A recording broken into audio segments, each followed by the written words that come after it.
नमस्कार साथियों, मैं एमडी कुशवाहा स्वागत करती हूँ आप सभी का अपने यूट्यूब चैनल सक्सेस टिप्स में। मैं इस चैनल के माध्यम से अपने पढ़ाई के अनुभव शेयर कर रही हूँ जो मैंने अब तक सीखा है।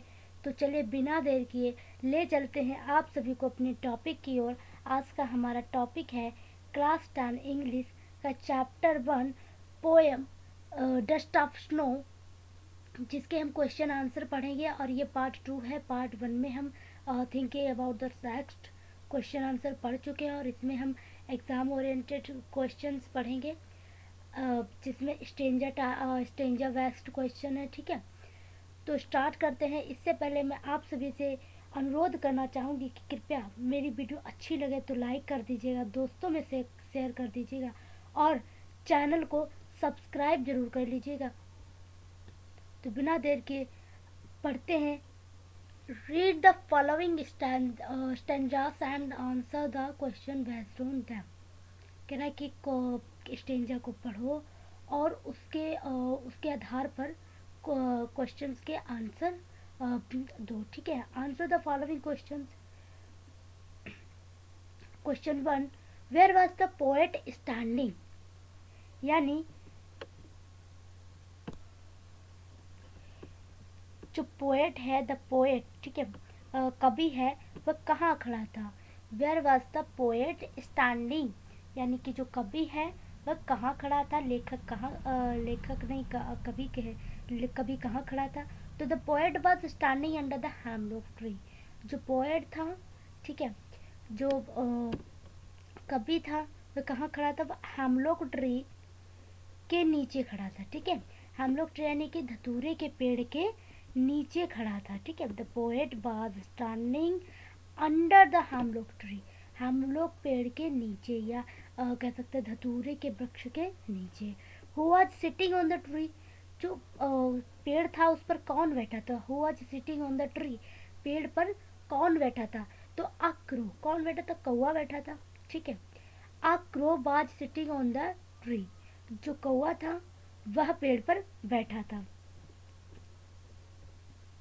क्वेश्चन 3 कह रहा, where does the particles of snow fell, where does the particles of snow fell, यानी जो बर्फ के कण हैं, स्नो पार्टिकल्स, ठीक है, पार्टिकल्स ऑफ स्नो यानी कि बर्फ के कण हैं, वह कहाँ गिरे थे। ठीक है, कहाँ गिरे।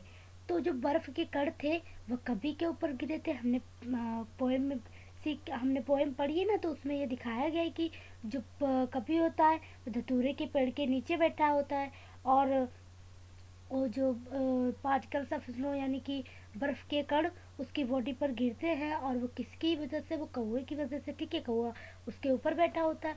तो where was the particles of snow fell, जो पार्टिकल्स थे स्नो के यानी कि बर्फ के कण, वो कहाँ गिरे थे। तो the particles of snow fail upon the body, poets body, यानी पार्टिकल्स ऑफ स्नो फेल गिरे थे अपॉन द पोएट्स बॉडी, यानी कि कवि के शरीर पर, कवि की बॉडी पर गिरे थे। क्वेश्चन 4 कह रहा, under which tree was the poet standing, under which tree was the poet standing, यानी जो लेखक है वह या कवि है वह कौन से पेड़ के नीचे बैठा था। अंडर विच ट्री, कौन से पेड़ के नीचे, वाज था पोएट, द पोएट स्टैंडिंग, या खड़ा था या बैठा था। ठीक है, तो the poet was standing under the hemlock tree, जो पोएट था, कवि था, वह किसके, हेमलॉक ट्री के नीचे बैठा था, या कह सकते हैं नीचे खड़ा था। ठीक है, the hemlock, under the hemlock tree. अच्छा, दूसरा स्टेंजा हमारा, has given my heart a change of mood and saved some part of a day I had read, has given my heart a change of mood and saved some part of a day I had read. दिया my heart मतलब कि मेरे दिल को, has given my heart, दिया, has given, दिया my heart, मेरे दिल को, a change of mood, एक बदला हुआ मिजाज। ठीक है, तो कह रहा है कि मेरे दिल को बदला हुआ मिजाज दिया है, एंड सेव्ड और बचाया सम पार्ट कुछ हिस्सा ऑफ अ डे दिन का आई हैड रेड जिसे मैं बर्बाद मतलब कि शोक जिसके बारे में मैं शोक कर रहा था, ठीक है। तो हम कह सकते हैं कि जिसके बारे में मैं शोक कर रहा था उसका कुछ हिस्सा बचा लिया, उस दिन का कुछ हिस्सा बचा लिया, ठीक है।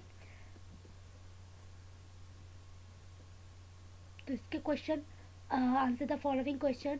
Question 1, did the poet remain happy during the rest of the day, यानी क्या कभी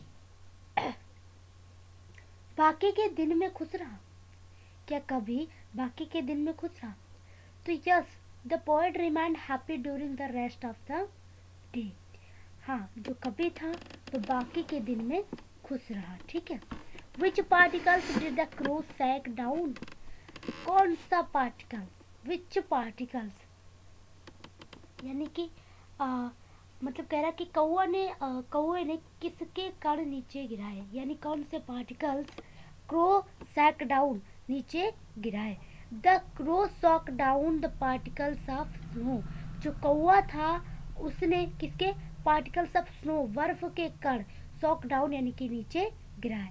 क्वेश्चन 3 कह रहा why home the poet, why home the poem sorry why home the poem dust of snow it's composed why, कह रहा है कि जो पोएम है डस्ट ऑफ स्नो वो किसके द्वारा कंपोज करी गई है, रचना की गई है इसकी। तो the poem dust of snow is composed by Robert Frost, जो इसके कवि है वो रॉबर्ट फ्रॉस्ट है। तो यानी कि the poem dust of snow, जो डस्ट ऑफ स्नो पोएम है इज कंपोज्ड रचित है बाय रॉबर्ट फ्रॉस्ट, यानी कि रॉबर्ट फ्रॉस्ट के द्वारा। हर आई स्टैंड फॉर द, यहाँ जो आई है यानी कि आई यानी कि मैं, ठीक है, जो मैं शब्द है वो किसके लिए प्रयोग में आया है, ठीक है। स्टैंड फॉर द किसके लिए आया है, तो ट्री के लिए या क्रो के लिए या पोएट के लिए या स्नो के लिए। ट्री क्या पेड़ के लिए आया मैं, या क्रो के लिए आया मैं, या पोएट के लिए, या स्नो मतलब कि बर्फ के लिए। तो जाहिर सी बात है पोएट के लिए, क्योंकि कभी कभी ही तो कह रहा है आई हैड रोड, ठीक है।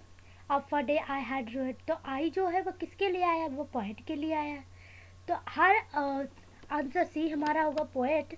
हम कह सकते हैं हर I stands for the poet, यहाँ जो आई है वो किसके द्वारा आया, वो किसके लिए आया है, तो द पोएट के लिए, फॉर द पोएट, ठीक है।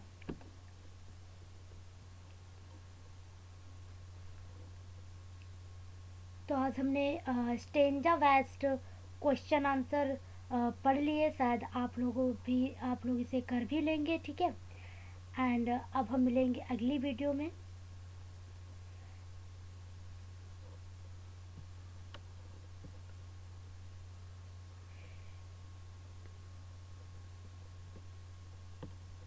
वीडियो इन करने से पहले मैं आप सभी से निवेदन करना चाहूँगी, कृपया हमारी वीडियो अच्छी लगी हो तो लाइक कर दीजिएगा, दोस्तों में शेयर कर दीजिएगा, और हाँ चैनल को सब्सक्राइब ज़रूर कर दीजिएगा। धन्यवाद।